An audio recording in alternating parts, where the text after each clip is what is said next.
মনে করেন যে এইটা একটা এই যে যে পাইপটা দেখা যাচ্ছে সেটা একটা পরিবাহী, একটা ওয়্যার, একটা তার। এই যে মানুষটা, এটা একটা ইলেকট্রন, সে এইখান থেকে এই পাশে যাবে, সেটা হলো বিএ থেকে বিবি থেকে যাবে। সেই বিএ এবং বিবি হলো বিভব, এই দুইটার পার্থক্য হলো, বিভব পার্থক্য হলো কি ভোল্টেজ, তাই V equal to BA minus বিভি,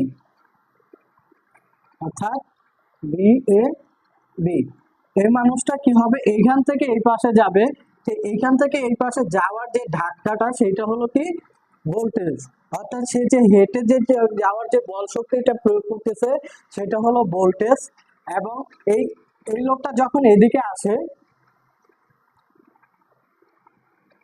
তো এইখানে সে যতটা ফ্রিলি যেতে পারছে, কিন্তু এখানে যাওয়ার সময় তাকে কি করতে হবে, একটু বাধা পেতে হবে, একটু সমস্যা করতে হবে। এই যে যে বাধাটা